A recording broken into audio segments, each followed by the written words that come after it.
This is Pukeology Podcast, where science meets your hilarious puke stories and the tips and tricks to stop that up-chuckle that you need. You never know what's going to spew out of her mouth. Here's my mama, Dr. Pukeology.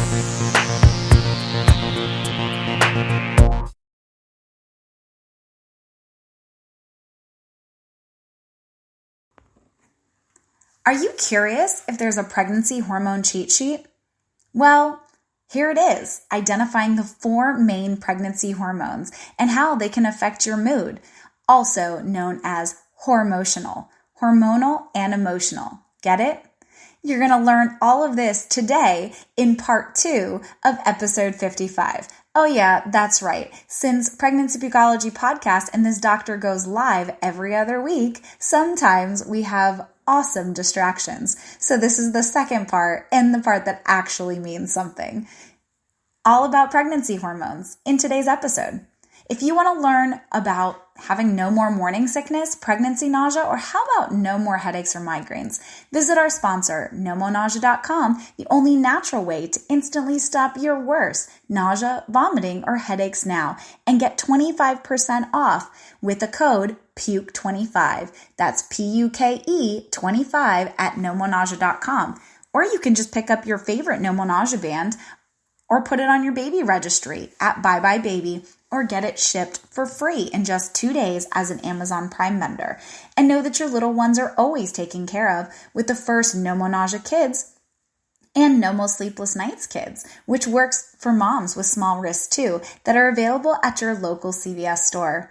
Wouldn't that be awesome to get a great night's sleep? That's what No More Bands can do for you.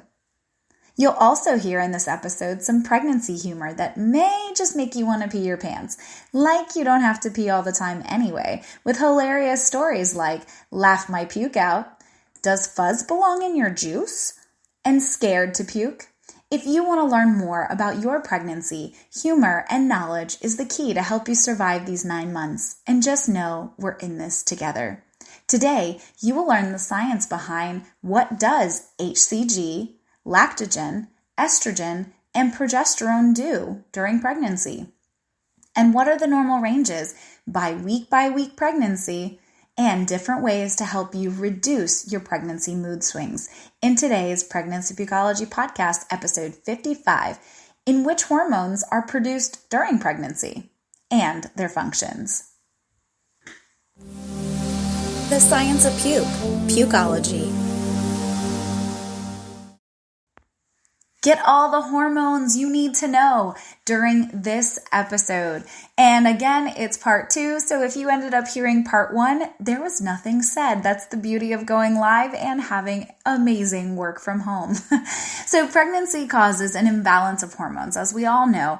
As a result, you'll get these experiences such as symptoms involving nausea, vomiting, fatigue, mood swings, all while pregnant and usually rendering their ugly little heads at the very beginning, or what we call the first trimester. So which hormones play a role during pregnancy? And what are the normal levels for pregnancy hormones? What do abnormal values mean? Well, you're going to be listening on to hear more about these pregnancy hormones as we go on. And any questions, don't hesitate to ask. Email me, pukeology at nomonausea.com, or even better, just tweet me at pukeology. Human chorionic gonadotropin hormone, HCG. Now you see why we abbreviate to HCG? It's a mouthful. This is the hormone that's majorly produced in the placenta during pregnancy. It plays the following functions during pregnancy. And by the way, HCG, yes, that is actually what we measure, the qualitative measure in urine whenever you find out that you're pregnant. It's also what we take a look at. There's other pregnancy problems and symptoms that can actually happen and occur, whereas called an ectopic pregnancy. And again, these values are really high. So we're not going to talk about all of the other portions of these hormones and what they can say. We're only going to talk about it during pregnancy because you mamas are pregnant. But if you want to learn a little bit more, there are other pregnancy podcasts that I have done about different problems that could be miscarriages, for example, on episode 51. And we touched a little bit about ectopic pregnancies in there and the contribution of HCG to it. So let's talk about HCG and its functions during pregnancy. Well, it promotes progesterone production in the corpus luteum. It also protects the fetus from being attacked by the maternal immune cells. So it promotes the growth of the uterus as well as the baby when it continues to grow. It plays a part in pregnancy. Unfortunately, pregnancy-induced nausea or vomiting, but have fear, no fear, because of no nausea bands. They honestly work amazing, and they are clinically supported and actually proven to stop 80% of mamas like you from having morning sickness. So again, they do play a role. HCG plays a role in having upset stomach, and that's the reason why we see it rear its normal morning sickness head during the first trimester. It promotes the growth of organs of your baby during pregnancy. So it's something that's extremely important. It's a multiplicative type of factor. So whereas some hormones, they end up, they go up or down by a few points, HCG is one of those that replicates. Think of it as like the square root of something instead of just multiplying by 2. So when HCG hormones peak, the HCG hormones rises every 48 to 72 hours as your baby continues to grow. The levels increase a lot during the first trimester and peaks right around the 6th week of pregnancy.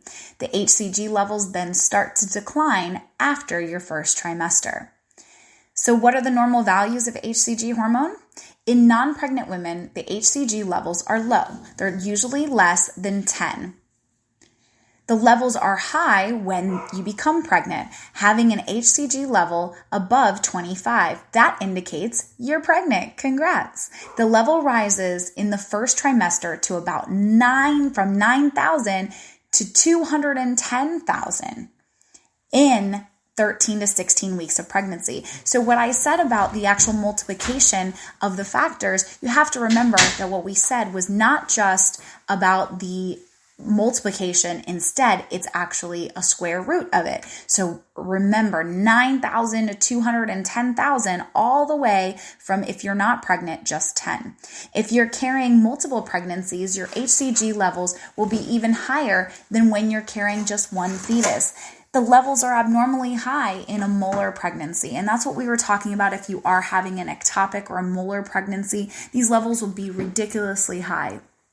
Cancers of the breast, the kidneys, and the lungs will also lead to a very high HCG level in non-pregnant women. And that's the reason why, believe it or not, they actually take some pregnancy tests in very elderly men who they may think might also be having cancers. So again, there's a lot of different things that it monitors and measures, but especially during this pregnancy.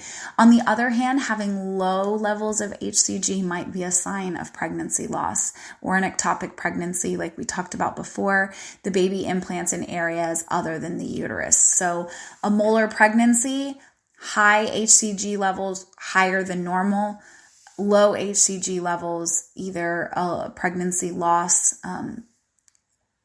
and a natural abortion, I will say that of the body, and or an ectopic pregnancy. So that's how we monitor and measure HCG. Once again, high levels of HCG in non-pregnant women can also signify cancers.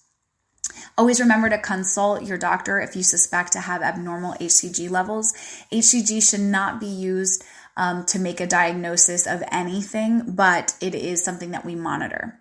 Next is human placental lactogen, HPL. This hormone is produced by the placenta when your HCG hormone starts to decline. It's sometimes called the human chorionic somatotropin. So again, when you break all of that down, right? Somatotropin, you're looking at the mammary glands of. And what do mammary glands? Mammary glands is another fancy word for boobs, right? So what do our breasts produce? They produce milk. So HPL which is the human placental lactogen levels, play a key role during pregnancy, and these includes giving nutrients to your fetus, stimulates the milk glands to release milk during breastfeeding, and its level reflects on the well-being of your placenta to see the communication, how you are feeding the baby, that's really your communication with you in the baby, and that's what we look at. So when do HPL hormones peak? They are produced as your HCG levels start to diminish. So again, when HCG levels start to kind of diminish or go down and not be that crazy replicative fashion as it was in the first trimester and starting of the second, the HPL starts to rise steadily and they peak in the third trimester, usually at 34 weeks gestation, because what's considered full term is 36 weeks gestation. So at 34 weeks, even if you are a little earlier than full term, you still will have that mammary gland, and you'll still have that communication saying, hey, mama, I need some milk, so that you can breastfeed. So normal levels of HPL hormone ranges between 0.05 to 1 milligram per liter. Again, up to 20 weeks of gestation, and then 5.5 to 9.8 up to 38 weeks of gestation. So this is what we were talking about before, where the difference is a value of 20, from 20 to about 40. We're looking at a larger difference, but HCG that we talked about before, it goes from 10 all the way up through hundreds of thousands, if you say that. Now, going back to HPL, the HPL levels are higher when you're carrying multiple pregnancies. Very high levels of HPL could be a sign of diabetes or cancer of your white blood cells, liver, and lungs. Now, low levels may be a sign of preeclampsia. It could be a sign of pregnancy loss, a placental insufficiency, meaning that your placenta is not able to transmit that as much as you would like, or the nutrients to the baby. And also it could be tumors of the uterus. This is also called a herediform mole. Again, that is the type of tumor that's on the uterus that can be growing, and it might signify very, very low levels of the HPL. Remember, again, HPL is not alone in making a diagnosis. Please consult with your doctor in order to be able to talk with them about why this test is performed and what the results are. Estrogen. Estrogen is produced in the ovaries and the placenta during pregnancy. So it's actually made in two different places. You get a double dose of estrogen. Remember that. Ovaries and placenta. The estrogen is the hormone that gives you female sexual traits. During pregnancy, estrogen hormones play a role in maintaining a healthy pregnancy. When do estrogen hormones peak? Well, estrogen levels keep fluctuating throughout your pregnancy. The levels peak early during the third trimester. So estrogen levels are 6 times higher than when not pregnant at 32 weeks gestation. Interesting, huh? Estrogen is a group of hormones. Estradiol is one that is most commonly measured in the blood. And the estradiol levels during normal values during pregnancy is about 187 to 2,498 in the first trimester. This increases to about 1,276 all the way to 7,193 in the second trimester, and then in the third trimester, 6,138 all the way up to 3,461. So we talked about how it peaks in the second, it ends up peaking in the second trimester. Again, that is like the late second trimester, early third trimester, and you can tell because it goes up and then it comes back down, which makes sense. Low estrogen levels when pregnant may affect the outcome of pregnancy. They also may be a sign of miscarriage, unfortunately, reducing the number of eggs if you're a female, who also have fertility problems. So this is something that they monitor and measure if you are undergoing or have undergone IVF. Progesterone. During pregnancy, progesterone is produced by the placenta and ovaries. This hormone enhances the thickening of the lining of the uterus in preparation for implantation. It also promotes the growth of breasts as well as relaxes the cartilage, that's relaxin, and the ligaments when you are in labor. So progesterone is what I like to call, it helps to decrease blood pressure. It also helps to relax. It is the relaxation hormone. It is also what signals relaxin to really be loosey-goosey in the hip so that you can push a baby all the way through. So when do progesterone hormones peak? Well, progesterone hormones fluctuate just like estrogen during pregnancy. The levels peak during the 3rd trimester. So the normal values of progesterone hormone. In the 1st trimester, progesterone levels are low, 11 to 44. Now, these levels rise steadily as the pregnancy progresses to about 58 to 214 during the 3rd trimester. So people are always asking, what should the progesterone levels be at around 4 weeks? Because a lot of women who are undergoing IVF, you have to remember they're going to be low, but right around the, above 10 and under 20 is usually what I tell them. So which hormone is responsible for ovulation? Ding, ding, ding. That is progesterone also. So you have to remember that progesterone levels have a very large function in us being women. Let's go back to progesterone in pregnancy. So if you have a very low level of progesterone, it may indicate the absence of menstruation, miscarriages, or a poor ovarian function. Always consult your doctor when you receive an abnormal result. And if you're trying to figure out what hormones play a role and how they affect the psyche, it's normal to feel this roller coaster of waves. And we're going to talk about this because of the fact that you are having a hormonal. So it's not just you being emotional, you're hormonal. Same thing when it comes to your cycle before you got pregnant. There is a cycle, a cyclical pattern. And some of us, we have different names for it, for different ways or ways that we're reacting, but it is actually a mental component as well because you're having surges of hormones. And if any of you ladies have undergone IVF, I've watched my mother go under IVF multiple times. I was her only, but I gave her 2 beautiful grandchildren.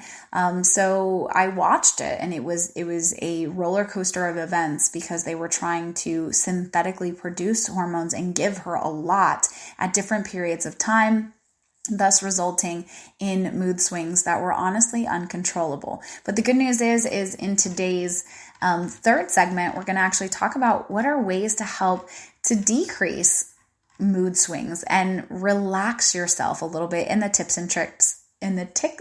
and tricks section. So now we've been talking about all of the serious stuff about hormones. Let's get to some really funny pregnancy stories that you can't miss.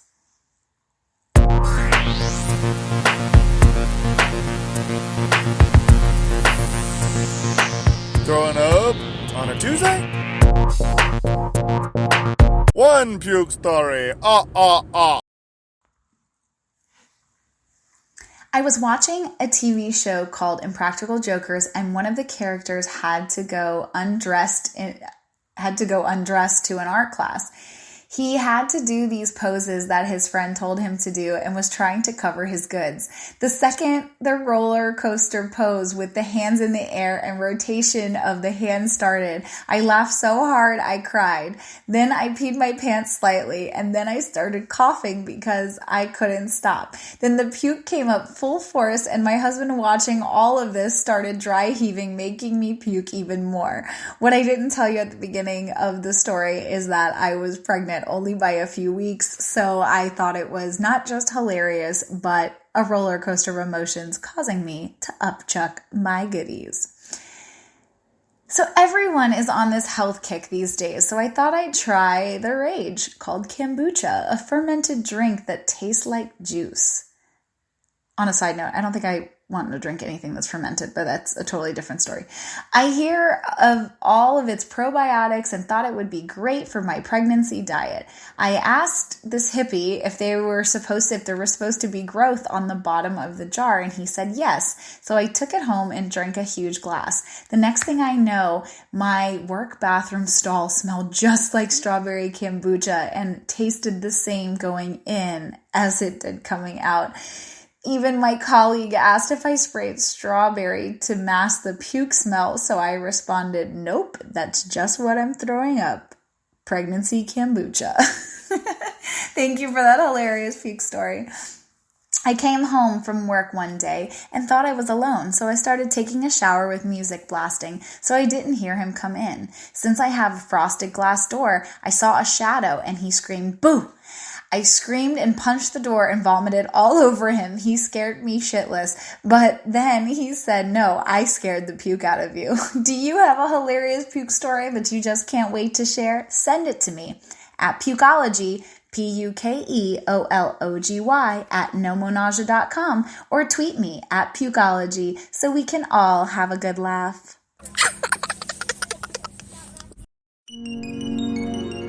Tips and tricks to stop the up-chuckle that you need.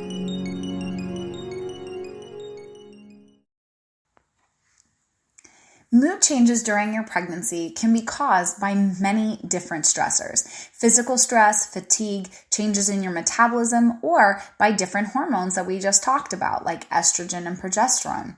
Significant changes in hormone levels can affect your levels of neurotransmitters, which are in your brain chemicals that are regulated and regulate mood.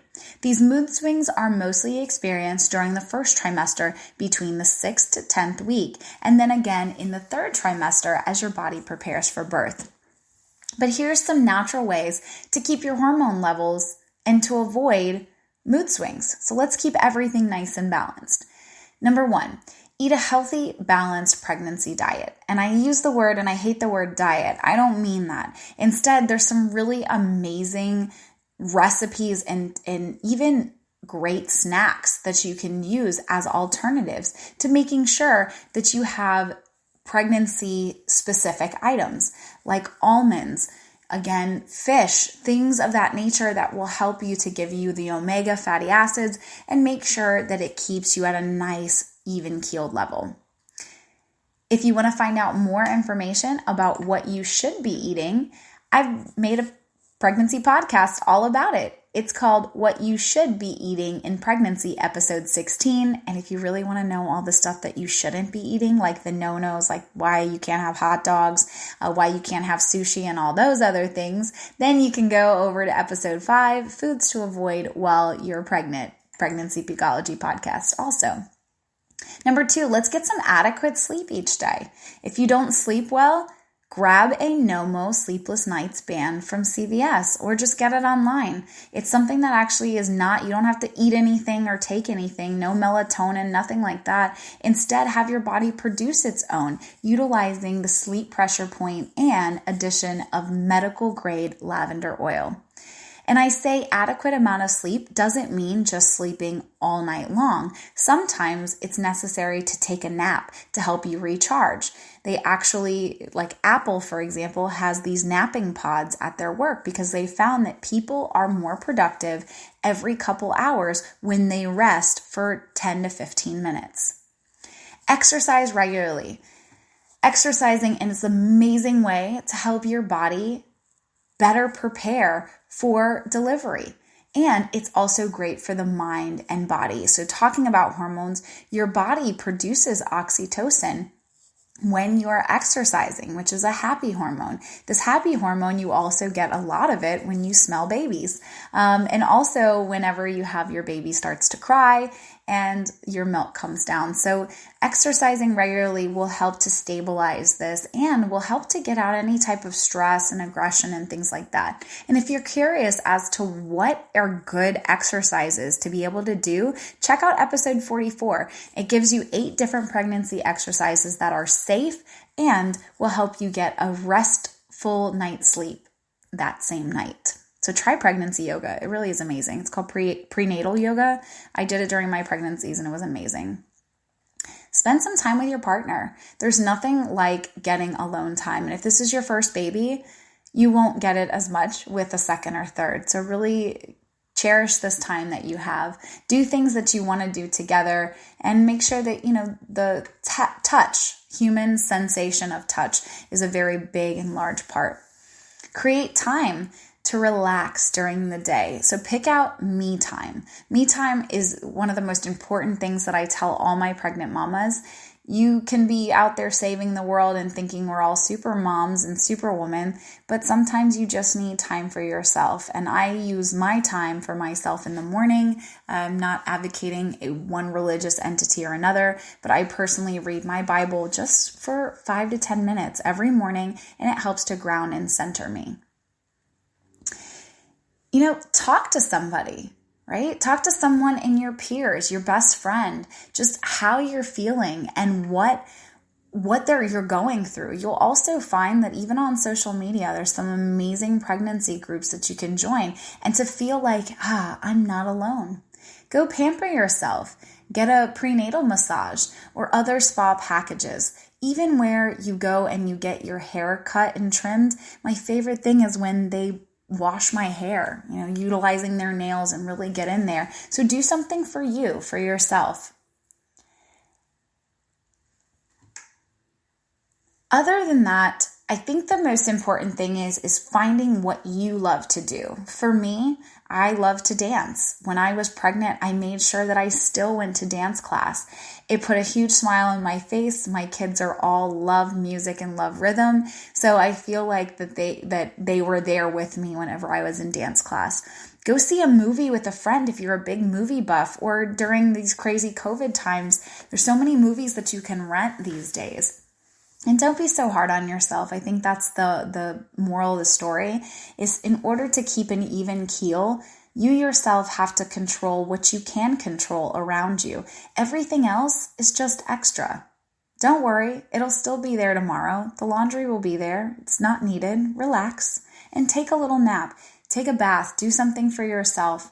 And if your mood swings, I do have to end just the physician in me. If your mood swings do last more than 2 weeks and they don't seem to get better, you may want to ask your healthcare provider for a referral to a counselor, to a psychologist or a psychiatrist, even while pregnant. Because again, the mind, OBs, they're not in control of, or that's not their subspecialty. So make sure that you refer out whenever needed. Depression, more than 11 million American women are affected by depression each year, and depression is most prevalent in women during childbearing years, but it can really occur at any age. So some of the symptoms that I'm just going to quickly go over with depression, and if this sounds like you, go get help. You're a stronger person because you do. So recurrent anxiety and increased irritability, change in eating habits, inability to concentrate on anything for very long periods of time, short-term memory loss. And if your mood swings become more frequent and intense, it's crucial that you talk to your healthcare provider about options for dealing with severe mood swings, anxiety, depression. And it can also be what diet, like what you're eating, because a lot of times our bodies are trying to tell us something whenever they speak out. I do want to thank you guys so much for joining me in this journey today and learning about pregnancy hormones and how HCG, lactogen, estrogen, and progesterone, what that looks like. What are the normal ranges in pregnancy and how to help to reduce pregnancy mood swings in any trimester, first, second, or third, so that you can ultimately have the best answers and information about pregnancy that there is to date. If you love me and Pregnancy Pukeology Podcast, let me know with 5-star ratings or hearts for likes. And don't forget to download this episode, but more importantly, share it with all your prego friends. Thanks again for listening to Pregnancy Pukeology Podcast, episode 55, all about pregnancy hormones. Pukeology Podcast, edutainment at its finest.